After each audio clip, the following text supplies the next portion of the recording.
hello. It is wonderful that you have said yes to the possibility of interviewing you, and I'm very glad that you chose this place, this library at the University of Florence for the interview, which I already admired. Could you tell me about this location, this library?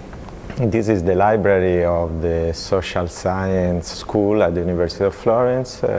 It's a very large library with almost 1 million volumes, and include many resources. It's also a reference point for the student of the university in all the city, because there are many students that came here to study. Yes. I understand it's a special that place for us. This library specializes in very old books. It has a collection of very old books dating, 1500s.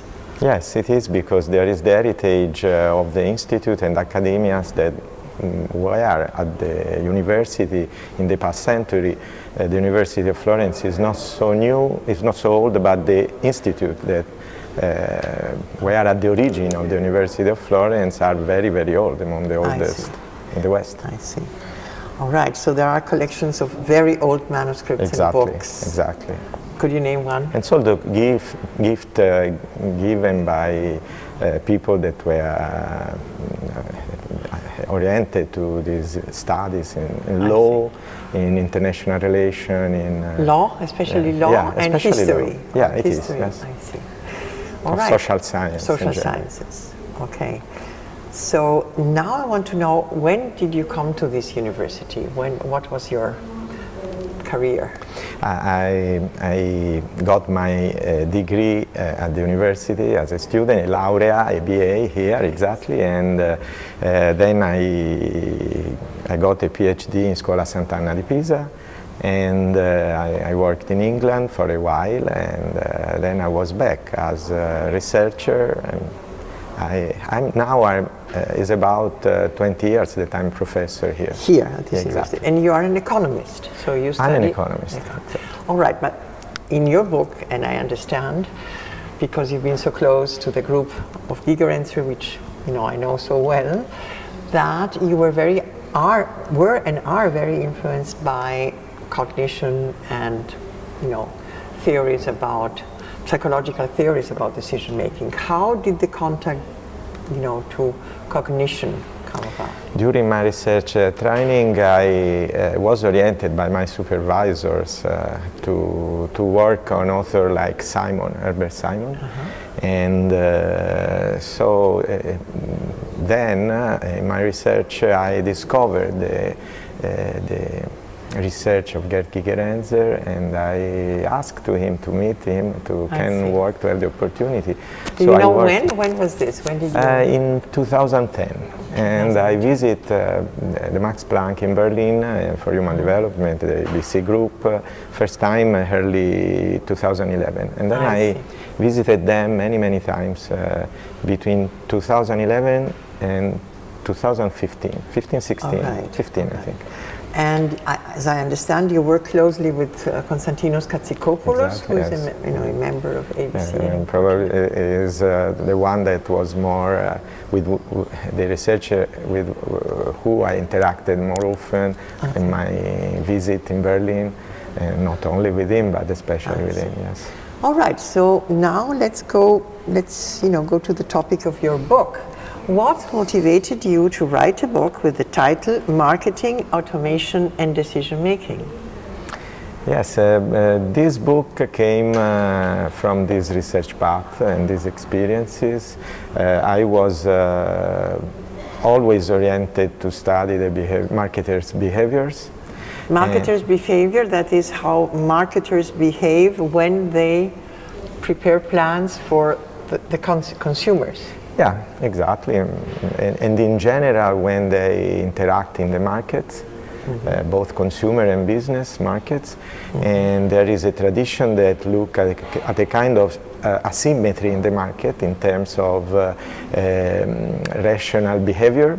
So the marketers seems to be more skilled and more oriented also to manipulate the other parts in the market. And psychology is fundamental, I think, to study this. And anyway, also studying the behavior of the marketers is possible to understand it. Anyway, they are human. They work in the wild, they face uncertainty, and... but we think usually that the consumers are innocent and the marketers are, you know, sly and very capable. But maybe they're also just humans, and so the marketers... they are just humans. They are motivated by human motivation. And I worked on the marketing paradigm, the marketing discipline. That is another very interesting, I think, object, because it's very well known by everyone. But at the same time, there are many misunderstandings, many false ideas about marketing. For example, many think that marketing is just advertising or just sale.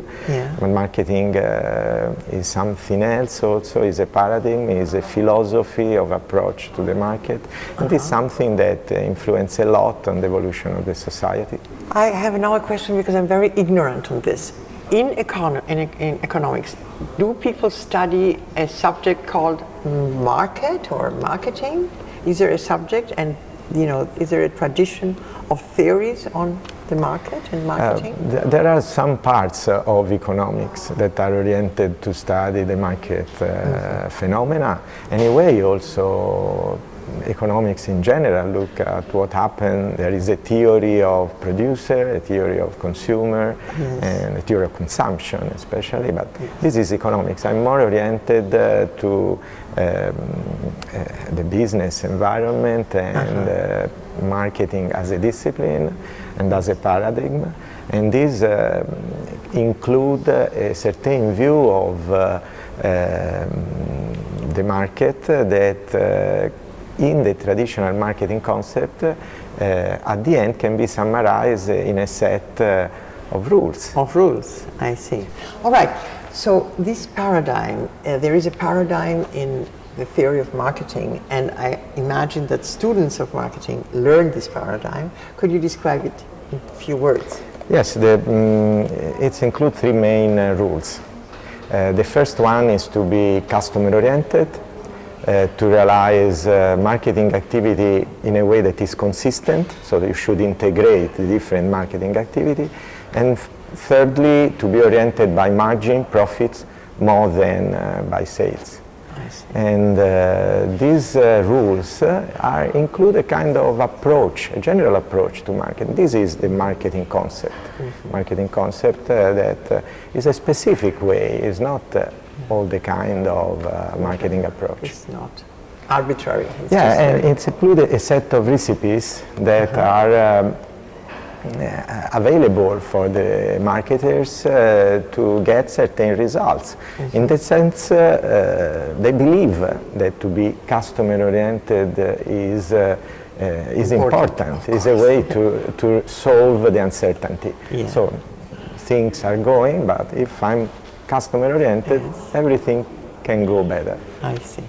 So now tell me about your book. So you were motivated to write a book with this title, and there is a subtitle which is The Role of Heuristics and AI in Marketing. So is this the novelty with respect to other existing books? Is that the special aspect of this book, the heuristics? Yeah, and it is. There is a thesis in this book that is that in front of the emergence of automatization in marketing, and marketing automation is related to the rule of new technologies that imply, as each one of us can experience in our experience. It's easy to understand that I go online and I found advertising that is exactly related to my needs. Real-time advertising, or there are recommendation systems that work too fast to be produced by human behavior. It's an automatic process. Or there are ways to produce cluster, or to segment marketing, to produce cluster of clients that are realized automatically by artificial intelligence, and this kind of new emerging process imply a very different context in which not only the consumers, but also the marketer face uncertainty and need to approach the new tools, some rules and some heuristics. So heuristics can be a solution. Yes. Now tell me, what is the audience you were looking at? So what is the audience for which this book has been written? Is it the man on the street? Can anybody pick up this book and understand it? I hope that some parts of the book can be read by almost everyone, but especially the introduction maybe. But in general the book is a kind of advanced marketing, a marketing that, because there is a model in the marketing handbook that is very diffused, include market analysis, strategies, marketing policies.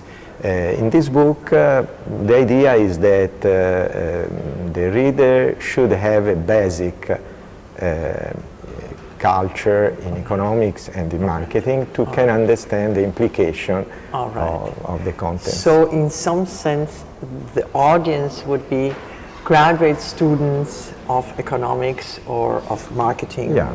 And hopefully can be of interest also for psychologists and computer scientists that are oriented to look at marketing, and it is absolutely as a field in which they can apply the theory, their research. It can be a field, and it is absolutely for many psychologists. The behavior in markets can be very interesting and intriguing field of applied research. You spend some time in the book, talking about heuristics and also, expanding on the difficulties of defining heuristics well and their ambiguities of heuristics. How did you choose your own path to treat heuristics? I had thought a lot about this, how to approach, also because at the end I don't start as a scholar in heuristics, so I studied. It was a passion for me to understand better, because I realized that this kind of decision-making model based on few inputs, cues, at the end were so diffused, and I wasn't satisfied by an approach that looked only to the biases related to that.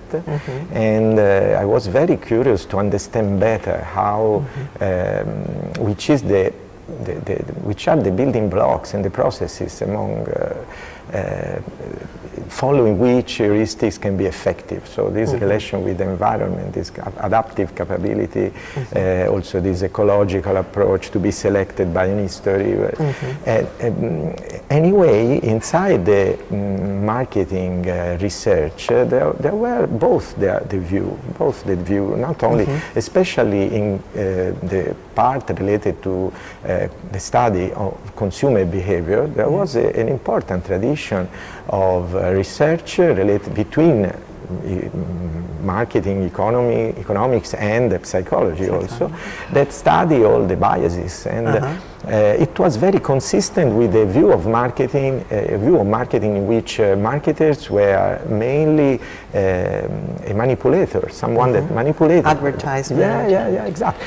Absolutely important aspect. So I start in the book to be the more inclusive I could, to give a perception of all the different aspects, on the different perspective under which the marketing literature approached the study of heuristics in the actors inside the market.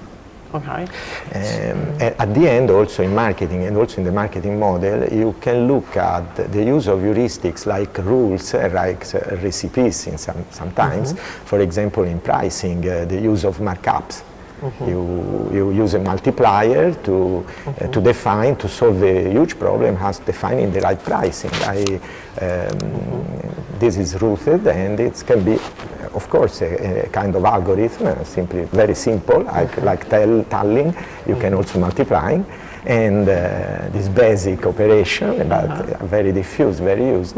But at the same time, heuristics can be also tales details to produce narratives, exactly, narratives to describe, to present and to describe the brand, and to get in this way as result an easier recognition of the brand, and recognition is fundamental.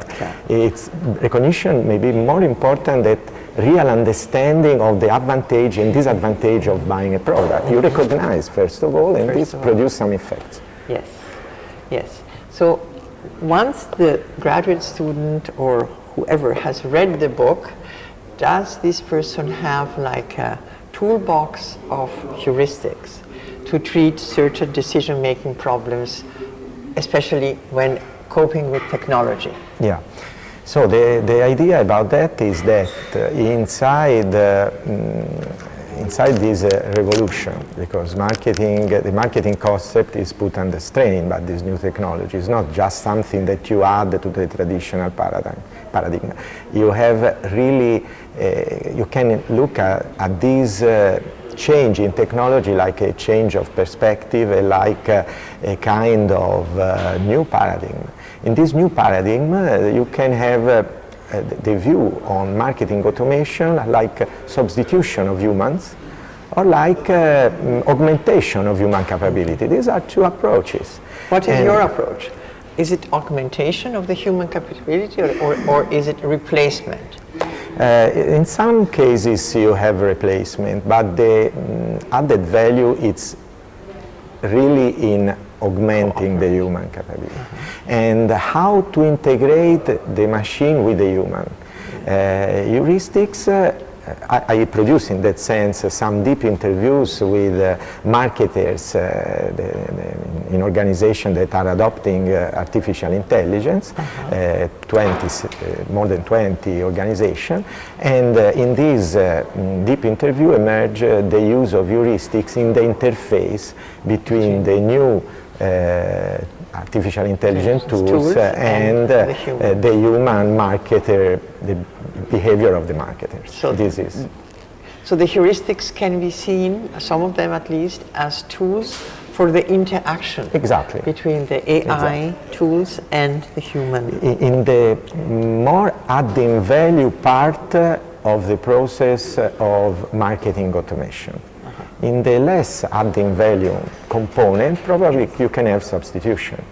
But in the most important part, and probably the largest part of the value, because of the reducing the economics emerging from automation, the largest part of the economic value, we are in economics, so we thought every time about that, will be more oriented to this interface between the human component and the artificial intelligence tool. And this probably the thesis of the book is that this increase, not decrease, it will be a huge increase of the role of heuristics inside the marketing process. I see. Yes, this is very, very interesting. So the interviews that you conducted and are reproduced in the book, how did you choose? What was the criterion to choose the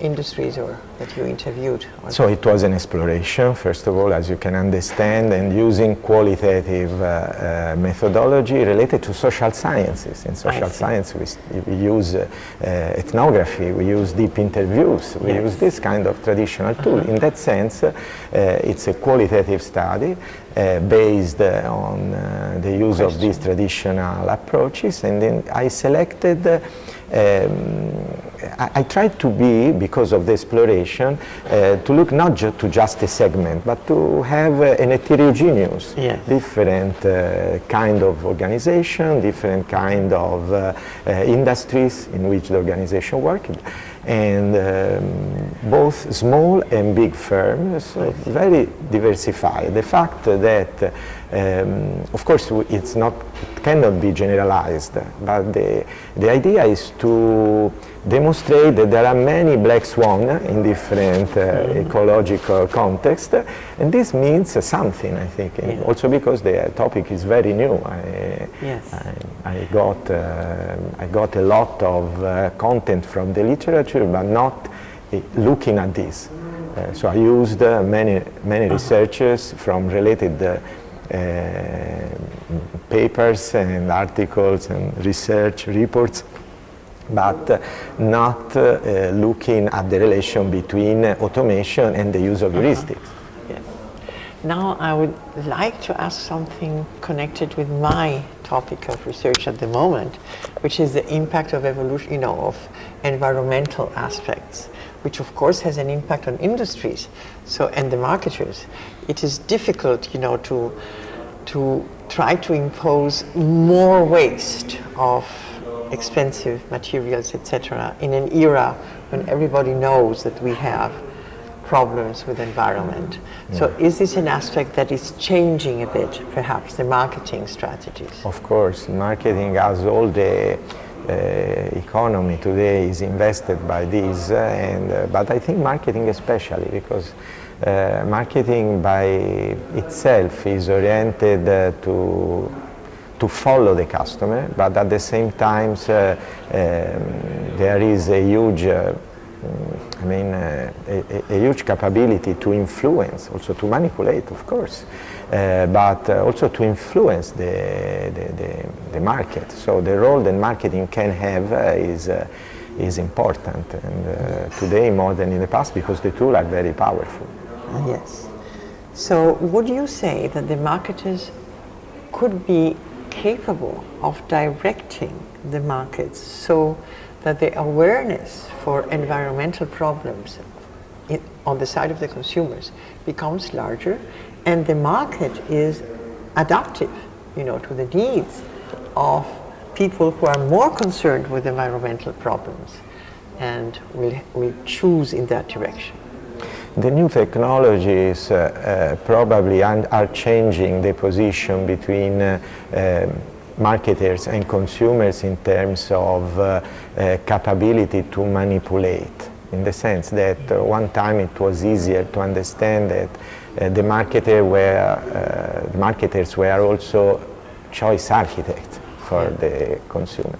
Today is not always the same, because there are other levels. Many marketers use the same platforms than consumers, and there are both working in the same context, and probably the asymmetry in terms of power is changing. Changing, and the platform are becoming another level. In that sense, we have always to recall that inside the market we have marketers that realize the offerings, consumers, customer, the demand, but there are also many influencers. And these many influencers that are not demand or offer or supplier, but are playing a role. And this is more and more important, because we are working in context in which there are many actors that can intervene. Exactly. Yes. This is very interesting, because the influencers, as we know, they have their own experience with, things they buy, and through this own experience, which they talk about, also have a great influence. That's why they are influencers on consumers' behavior. So that is something that the marketer has not yet taken into account. Or is there a dialogue between influencers and marketers? At the end, I think that part of, because I work on automation, part of this influence can be embedded in the tools. Part of this influence can be embedded in the tools. And also on this respect, I think heuristics can be something that can always be used as terms to have in our personal toolbox, to be able to have also another perspective with which to compare what's emerged by the artificial intelligence that we produce, because sometimes artificial intelligence can do huge mistakes. Also our experience, it's improving, but so heuristics can be something that help us also under this respect, I think. There is an aspect of education which is interesting for me. You know, in schools, for instance, in Germany, you teach a little bit of economics and a little bit of about markets and so on. And the message is to try to make future adults independent of markets. You know, to keep your independence and keep your choices more or less, you know, in agreement with your principles, with your moral principles. You have to build your identity, or the rules that you follow define your identity, contribute to the and that is should be independent from the markets. So the person, the adult that comes, should be independent of, you know, what the market wants, but yet the market should understand the, you know, the ethical values of these young people and adults, and act accordingly. So there is a process of adaptation between you know, the market and reciprocal adaptation. It's we have to understand also that many decision making are interactive. So we can be manipulated, but many decisions are also interactive. So also the actor can be the marketers can be exactly. And this is evident today, for example, about the subject of sustainability, where there is the feeling of these needs and wants of the demand, but many actors, many marketers are working on this aspect. The problem is that sometimes there are some paradoxes in this, in the sense that if you look, for example, to sustainability, you have to understand if you want to realize to recycling process, product, or reduce emission, not always they are aligned. Sometimes recycling doesn't mean to reduce emissions. So, but in this sense, the culture is important. It's fundamental to produce a better interactive decision process. Yes, and of course, just the increment of gains cannot be the only principle today for the marketers. You know, to have more consumers using and buying whatever product you produce, but also that this product should be somehow adaptive to the new discussions on sustainability, climate, etc. So we have the problems in the, you know, in the forests of the Amazon, that there is a deforestation which is wild, and there is a lot of market, of course, but we are killing the forest. So there should be rules again, and you know, the market should adapt, constantly adapt. In the market arrive about these arrive some influences related, for example, to the use of certain ingredient in producing product for the food and beverage industry in general. This can be also an example, but at the same time is not always clear. Not many consumers know exactly which is the relation between the choice that they do and the implication for the environment. That's education. That's education. The purpose of education, for sure. Which is very important. Now, tell me, how long is the book already in the market, and how is the marketing of this book? Are things going well with the book? So in this sense, the book was published last December 2023. And exactly, so it's 3 months. Recent. It's very few. I don't know exactly what is happening. The publisher will know. I'm very happy to be able to write this. I hope that I felt the need to write this at the end of a long path of research. We have also to produce something, because timing is important. When you have the ideas, you have also to realize that. And I hope that reading the book can be of interest for people that is interested in the connection. It's a fascinating field. I hope that the scholar of the future can continue to work on this, because it's probably the future not only for business but for all the society. The evolution of marketing is an important aspect of our society. Yeah, thank you. So thank you for having answered these primitive questions. I have not yet read the whole book. I only read the beginning. But You're I'm very welcome, interested. and thank you for your question, because give me the opportunity also to rethinking the research path, and maybe I can produce something else. Thank you so much, and I hope to see you Grazie. again. So thank you for having watched this interview with Simone Guercini, the author of this book, Marketing, Automation and Decision Making, the Role of Heuristics and AI in Marketing. If you liked it, please click some likes. Please continue visiting our website, Bounded Rationality in Education, and share it with your friends. Thank you.